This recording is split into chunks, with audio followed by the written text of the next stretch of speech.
બલવડવાળા ભગવાનની જેમાં થોડોક ફેર પીડ્યો, કારણ કે 2 વાગ્યા. તમારો વાક નથી, આમ તમારો તપ પૂરેપૂરો છે, પણ તપ કરશો તો જ ભગવાન મળે. વગર તપે ને વગર સેવાએ કાંઈ મળતું નથી. તો એક એવી પ્રેમથી જે બોલાવો કે આપણા ઈષ્ટદેવ ભગવાન વડવાળાની બોલવી છે.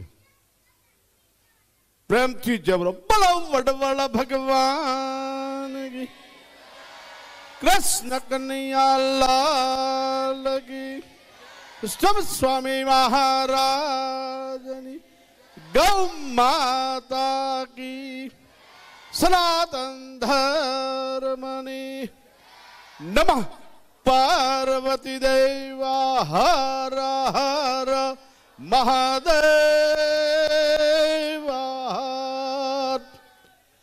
આજે ભાવનગર રબારી સેવા ટ્રસ્ટ સમસ્ત નો આયોજક, રબારી સમાજના દીકરાના દીકરીઓના એક શિક્ષણની પ્રગતિ માટે, એના પ્રોત્સાહન આપવા માટેનો વહાટ કરવા માટે એક ઇનામ વિતરણ કાર્યક્રમ. સારા દીકરી દીકરાઓ ટકાવારી લઈને ખૂબ સારું શિક્ષણ મેળવ્યું છે, સારી ટકાવારી મેળવી છે, એનું ભવિષ્ય ને ભાવિ માટેનું એક મહેનત પૂરેપૂરી કરી છે. એને બિરદાવવા માટે આ સમાજના આગેવાનોએ આ સેવા ટ્રસ્ટ, રબારી સમાજનું ટ્રસ્ટ છે, એની કિંમત કરીને અને ખૂબ પુરસ્કાર આપ્યું છે. એના માટેનું આજનું કાર્યક્રમ, ઇનામ વિતરણ કાર્યક્રમ. સાથે સાથે કે બ્લડ બેંક નું પણ જે આયોજન રાખ્યું છે એ બહુ સરસ છે. કારણ કે આ વસ્તુ એવી છે, બ્લડ એટલે કોઈના વિજ્ઞાનથી કે કોઈના યંત્રોથી, કોઈથી તાકાત નથી બનાવી શકે. એ એક જ કુદરતના હાથથી જ બને છે. એ પોતાના જીવ આત્મા ઉપરની અંદરથી જ બને છે. અને એ આજે તેનો બ્લડ દાન આપવાનું જે કાર્ય કર્યું છે, બહુ ધન્યવાદ છે. બહુ સમાજને વિચાર્યું છે, જેના વિચાર જે મૂક્યા યુવાનોએ અને આવડીના માર્ગદર્શને ખૂબ ખૂબ ધન્યવાદ ને પાત્ર છું. આજનો જે આનંદ અને હંમેશની માટે રોજે રોજ નવું હોવું જોઈએ, નવું નવું નવું થવું જોઈએ. એમ તમે આજના કાર્યક્રમની અંદર ઓનના વર્ષમાં 2 કાર્ય બહુ નવા સરસ કર્યા, આનંદ થયો. એક તો દીકરીઓને અપનાવીને દીકરીઓ માથે ભાર મૂક્યો કે આ સમાજના રીત રિવાજ, આ સમાજના શિક્ષણ માટે બેનું તમારે પણ જવાબદારી લેવી પડશે. એવી આ દીકરીઓને જે પ્રમુખ જે બનાવી છે એ ખૂબ ખૂબ ધન્યવાદને પાત્રો છું. દીકરીઓ પણ બહેનો આપણે હકદાર છે અને એને સોંપ્યો તો જ આ સમાજની ક્રાંતિ પ્રગતિ થાય. ગમે તો મોટો ડીએસપી હોય, મોટો કલેક્ટર હોય કે મોટો કોઈ પણ નેતો હોય, ઘરે જાય એટલે સીધો થઈ જાય. જ્યાં મુલા રાફડામાં નાગ બાપા જાય ને ગોગા મહારાજ, સીધા દોર થઈ જાય. એમ હંમેશની માટે બેનું જે અપનાવશે ને, બેનું જેની અંદર ઝુમશ લેશે ને, એ સમાજના ખોટા કુરિવાજો, સમાજના ખોટા લક્ષણો અને સમાજની હંમેશની માટે સારું શિક્ષણ અને સારા વિચારોથી પ્રગતિ કરશે ને કરશે. બહુ ધન્યવાદ છે બાપ. અને સાથે સાથે આ 1 થી 7 ધોરણના જે છોકરાઓને ભલે તમે એક શીશો આપ્યો, પણ એ છોકરા એટલા રાજી થયા છે ને. બાળક એટલે ભગવાન માનવું. ભગવાનને રાજી કરવા માટે પૂજારી કેવો હોય?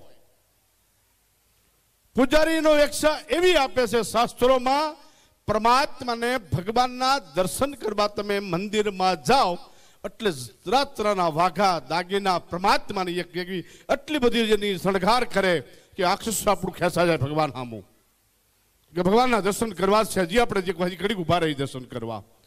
એમ આ બાળક છે એ ભગવાન છે, અને એ ભગવાનને તમે રાજી કર્યા છે ને, એ જ મોટું તમારું પરિણામ હાસું છે. તમે પાયો મજબૂત કર્યો છે. ખૂબ ધન્યવાદને પાત્ર છે બાપ.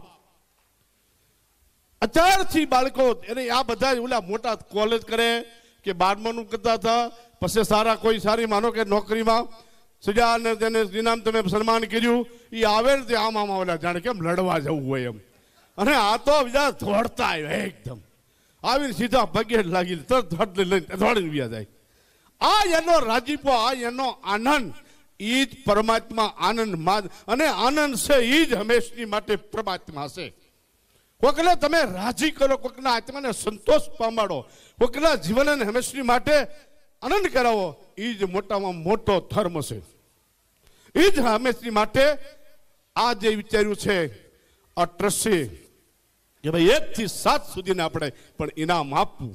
એ છોકરા કેટલા રાજી છે અને એની કરતા વિશેષ એના માવતર કેટલા રાજી છે કે મારો દીકરો નાનો પણ કેવો જો કેટલો જાય છે એકદમ, અને એને ઇનામ લેવા માટે ખૂબ ખૂબ આ જે કાર્ય કર્યું છે. અને એમાંય સાથે સાથે તમે જે પહેલા શરૂઆતમાં જે સન્માન સમારંભ જે કર્યું ને એ મને બહુ ગમ્યું.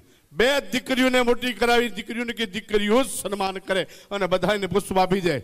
નકર તો પાછા આપણે તો લાંબુ હાલે, હાર લાવે ને એ વળી સાયલું ગોઠાડે ને એમાંથી એકાદું નામ નો આવ્યું પાછો અવળો ફરે, એ મોટા થઈ ગયા છે.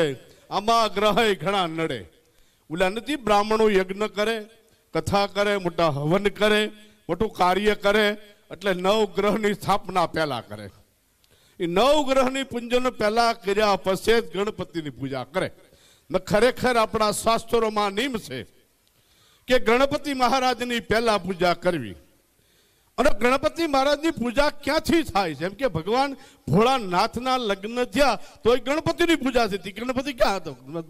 ના લગ્ન થયા પછી જન્મ થયો છે. પણ જ્યારે ભગવાન ભોળોનાથ ને માં પાર્વતી બેઠા હતા, કાર્તિક ભગવાન ને ગણપતિ બંને ભાઈઓ બેઠા, અને કાર્તિક ભગવાને કીધું હું મોટો છું ઉંમરમાં, ગણપતિ મારાથી નાનો છે, તો એની પૂજા ન થવી જોઈએ, પેલી મારી થવી જોઈએ. પછી એને કરતા કરતા નિર્ણય કોણ લાવે? માવતરને 2 દીકરા હરખા હોય, 2 આખી સરખી હોય, આનો ન્યાય કોણ આપે? નારદ મુનિ આવ્યા. નારદ મુનિ આવ્યા એટલે ભગવાનને કીધું ભોળાનાથ આજ તમે ઉદાસ કેમ બેઠા છો? આજ કેમ એટલા બધા મોજમાં નથી? નું કારણ શું? તો ભગવાને ભોળાનાથે એટલું કીધું ભાઈ કારણ કાંઈ નથી, બધા ડખા હારા પણ ઘરનો ડખો ઉભા થાય મુશ્કેલી થાય. શું છે વળી? આ 2 છોકરા વાદે પીડ્યા છે. કાર્તિકનો જન્મ પહેલા એટલે મોટો ઈ ગણાય, ગણપતિનું નાનો તો ગણપતિની પૂજા અમારે પહેલી થાય, તો આ કાર્તિક વિરોધ કરે, એ નાનો ભાઈ છે એની પૂજા પહેલી ન થાય, મોટા ભાઈને જ પહેલા થવી જોવે. આ વાત મુશ્કેલી અમારો ઘરનો અને આ દીકરાઓનો, આ 2 દીકરાઓનો પ્રશ્ન અમે કેમ ઉકેલી શક્યો? મારા તો 2 દીકરા હરખા. ત્યારે નારદ મુનિએ કીધું અરે એમાં હું મૂંઝાઈ ગયા છો? ચાલો એ કાર્તિક ગણપતિને 2ને બોલાવ્યા, તમારે પૂજાવવું હોય ને તો પહેલા તમે નક્કી કરી લો આ પૃથ્વીની પરિક્રમા કરી આવો. 4 ધામની પરિક્રમા કરી અને જે આવે એને એની પૂજા કરવાનો નિર્ણય કર્યો. ગણપતિ મહારાજને તો ઉંદરનું વાહન હતું, કાર્તિક ભગવાનને મોરનું વાહન. હવે એને તો પાખું હતું, ઉડી જવાનું, ઉડીને ફર્યું આવે. અને આ તો કાર્તિક ભગવાન મોરલાને હુકમ કર્યો ને ઉડ્યો એટલે ફરવા મળ્યો. કાર્તિક ભગવાન ઉડ્યા, ગણપતિ મહારાજ ઉંદર ઉપર બેઠા બેઠા થોડા કરતા ખેતરો હાંજ પડી ગઈ. તે નારદ મુનિ પાછા એને હામાં મળ્યા. કાં ભાઈ ક્યાં જાવ છો? તો કે અમે પૂજા અમે જાવી છીએ પૃથ્વીની પરિક્રમા કરવા. ત્યારે ભગવાનને ગણપતિ મહારાજને નારદ મુનિ જેટલું કીધું, તારા મા બાપ છે ને, તારા મા બાપની ભોળાનાથની મા પાર્વતીની 7 વખત પરિક્રમા કરી લે એટલે આખી વિશ્વના આખા 4 ધામ આખી મા પૃથ્વીની પરિક્રમા આવી ગઈ. અને જૈન ભોળોનાથ ને મા પાર્વતી બેઠા હતા, એની 7 પરિક્રમા કરીને દંડવત કરીને પગે લાગીને બેસી ગયા. જ્યાં કાર્તિક ભગવાન જે ઠિકાણે જે 4 છેડામાં ગયા, 4 ધામમાં ગયા, 4 સરોવરમાં ગયા અને 4 ધરતીના ખૂણે ગયા. પછી એમ કે ગણપતિ મહારાજ આવી ગયા. આવ્યા તો કે ગણપતિ તો પહેલા આવ્યા પરિક્રમા કરીને. ખરેખર ગણપતિ મહારાજ પૂજા ક્યાં આખા વિશ્વમાં જઈ 4 ધામના જાત્રા નતા ગયા, પણ પહેલા માતા કેદુનું શાસ્ત્રમાં કહેવાનું છે, માતા તીર્થ ગુરુ તીર્થ, તીર્થ જેઠ બંધવા ઓર તીર્થ અભિયાગતા વચને વચને ગુરુ તીર્થ. આના જેતું કોઈ મોટું તીર્થ નથી. આ ગણપતિ મહારાજને નક્કી કરવાનું કે ગણપતિ પહેલા એની પૂજા થાય. એમ બ્રાહ્મણો ગણપતિની પૂજા પછી કરે છે, પેલા ગ્રહોની પૂજા કરે છે. એમાં આમાંય ગ્રહ ઘણા નડતા હોય ને એને પેલા મોટા ભા કરીને બિહારી દેવા, બોલાવીને સ્થાપના કરી દેવી એટલે જ્યાં ત્યાં નડે નહીં. અને નડે જેદીનો રામ હતો તેથી રાવણ હતો, અને કૃષ્ણ જેદીનો હરકૃષ્ણ હતો. આવું તો આવ્યા જ કરે. જો એ ન હોય ને તો તમારી આમાં કિંમત કેમ થાય? અને એને એ ખબર પડે કે આમાં આપણે હારા થયા છે નરા હતી, એ સમજી જાય કે આમાં આપણું ખરાબ થયા છે, હારા નથી થયા. એમ હંમેશની માટે મૂંઝાવાનું નહીં, હિંમત રાખવાની. અને યુવાનો એવા તૈયાર થાવ કે આ સમાજના કાર્ય, આ સમાજના શિક્ષણ, આ સમાજ સેવા અને આ સમાજની પ્રગતિ અને આ સમાજનો વિકાસ અને હંમેશની માટે એ ઝુંબશ બંધ નહીં રાખવી, કાયમ કરવી હંમેશની માટે. જરાય વ્યક્તિ મત નહીં રાવણ હાકલા રાખવાના, તમે તારે મૂંઝાવાનું નહીં. અને દુનિયા તો જગત છે, પર્વત રૂપિયા આવતા કાપે જાતા કાપે, કોઈને નથી છોડ્યા. રામ જેવાને જ બેણા માર્યા ધોબીએ, તો આપણી જેવાને તો શું ન કહી શકે બાપ. પણ એથી મૂંઝાવાનું નહીં, સેવા કરવાની. આ સમાજમાં જલીમાં છો, આ દેશ રાષ્ટ્રમાં જલીમાં છો, ફરત ભૂમિમાં જલીમાં છો, ભાવનગર જિલ્લામાં છો, તાલુકામાં જલીમાં છો. તો હંમેશની માટે એના ઋણ ઉદા કરવા માટે, એ સમાજનું ઋણ ઉદા કરવા માટે, જે સમાજમાં જન્મા છે સેવા, આ દેશમાં જન્મા છો, આ દેશની હંમેશની માટે સેવા માટે, હંમેશની માટે તક રહેવાનું અને સેવા કરવી. એમાંથી હંમેશની માટે કોઈ દી પાછું નહીં પડવાનું. એ જીવન જો રાખશો તો હંમેશની માટે શિક્ષણના માટે 35-40 વર્ષથી આ જે ટ્રસ્ટ કાર્ય સંભાળ્યું છે અને ખૂબ સારી એવી પ્રગતિ કરી છે. ક્લાસો પણ માનો શરૂ કર્યા, બધાય કર્મચારીનો ભરતી આવે છે, ક્લાસો પણ ચાલુ છે. એ આજ ક્લાસ શરૂ કર્યા છે. તો આ દીકરીઓ 4 સ્ટેટ ઉપર બેઠી છે અને એને વચન આપ્યું ને જાય કે આવો ત્યાં આવશે, મેં સુમાળી નહીં સુમાળી 101 દીકરી થવી જોઈએ બાપ. અને એ હંમેશની માટે એક દાખલો આપું કચ્છનો. કચ્છ નેબર સોહાટ પાદર એટલે જેના સોહાટ ગામ કહેવાય. સોહાટ ગામમાં એક મહિલા મંડળ અંજારની અંદર ગયા વર્ષે બોલાવ્યું. હું ગયો હતો ત્યાં અને એમાં નક્કી કર્યું બેનું એ દીકરીઓ લગભગ દીકરીઓ સમય બેનું 2000 બાજુ ભેગા થયા. એને બધા એના બહુ જૂના રિવાજો, વ્યવહારિક રિવાજો બહુ થતા. હુતાસણીનો સમયો આવે, વેવાઈ વાલાને જ્યાં દીકરી દીકરા આપ્યા એને હારડા લઈને જાય, હગા વાલા વાઈને બધાને બોલાવે ને પરામણી કરે, એને ત્યાં લઈ જાય. એક ઘરે 15-25 હજાર રૂપિયાનું ખર્ચ આવે આ ઉતાણીને ખાલી હારડા નૃત્ય. એ બહેનો ભેગી થઈને નક્કી કરી લીધું હાઈડો લઈને ક્યાંય જવાનું નહીં.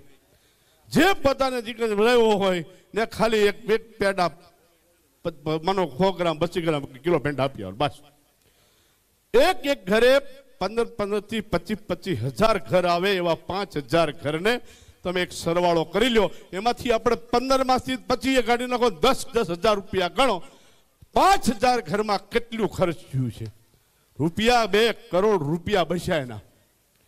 આવું આ દીકરીઓ બહેનોએ ભેગા થઈ અને કચ્છ દેશમાં જો કાર્ય કર્યું હોય, વાંઢિયા લઈને માલમાં રહેતા હોય, વગડે રહેતા હોય કાર્ય કર્યું હોય, તો તમે તો બેનનું દીકરીઓ ઘરે રહો છો, સારી રીતે જીવો છો, પંખે રહો છો, તમે સખ્ત જીવન જીવો છો.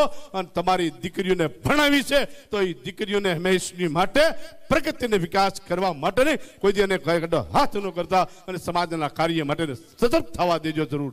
એ જ હંમેશની માટે દીકરીઓ જો કરશે તો જ આ સમાજના કામ થશે. અને સાથે સાથે આપણે ઘણું કહેવી છે, વર્ષોથી કહેતા હોય છે.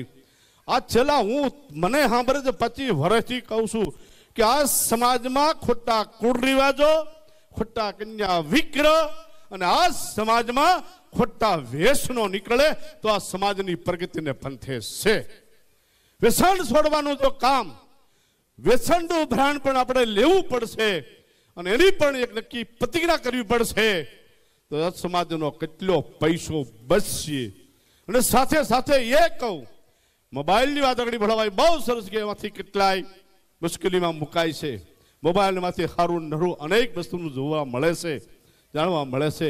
પણ હું તો એમ કહું છું આજના સમાજના આગેવાનોને, સમાજના જેના દીકરી દીકરાના વાલીઓને કહું છું ખાસ કે તમારી બેન દીકરી આ 10 વર્ષની હોય કે 11 વર્ષની 12-13 વર્ષની હોય ને કે સુધી મોબાઈલ દીકરીને દીકરા રાખવાનો દો.